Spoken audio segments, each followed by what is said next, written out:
The Mass is the highest form of praise we can give to God. So please go to Mass.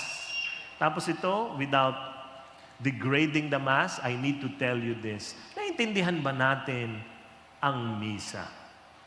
Parang yung kaibigan kong Vietnamese, nagsimba siya. Sabi niya, ako lito. Punta ako simba. Gulat ako mga tao. Pagpasok ko, mga tao lungkot. Ang lungkot daw ng mga tao. Tapos mamaya, tayo mga tao, tayo din ako. Tapos nagulat ako kasi si Batman kasama si Robin. Naglakad papuntang altar. Si Batman, si Father. Si Robin, yung sakristan. Tapos sabi ni Batman, sakit ulo, sakit tiyan, sakit dalawa balikat. Lahat tao, sakit ulo, sakit tiyan, sakit dalawa balikat. Gulat ako, lahat tao dito, lungkot at may sakit. Mamaya, upo, tayo, basa-basa, luhod.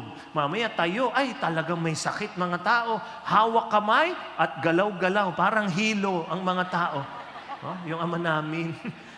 Tapos mamaya, luhod. Pag luhod, si Batman, naglabas malaking bonamin. Tapos mamaya lahat tao pila. Pila din ako. Gulat ako. Si Batman bumaba kasama isa Robin. At si Batman bigay tao isa-isa bonamin. Tapos pag upo, mamaya tayo. Pag tayo, si Batman, sabi ni Batman, wala na sakit ulo, wala sakit tiyan, wala sakit balikat. Sagot lahat, salamat sa Diyos.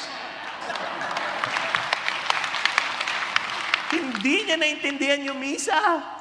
Pero pag naintindihan nyo, napakaganda ng misa. Bawat kilos dito sa nangyayari dito, wow! Kung maintindihan yan, hindi pwedeng boring ang misa. Nako, hindi nyo papanoorin ang mga lumilipad na ibon sa parokya nyo.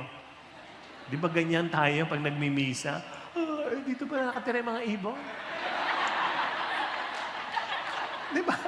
Yung iba binibilang pa yung chandelier. Ilan ba ilaw dito? Pundido yung isa. Diba?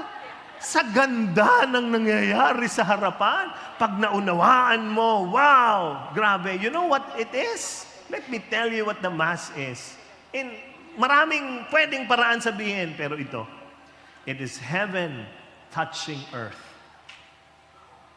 Yun ang misa.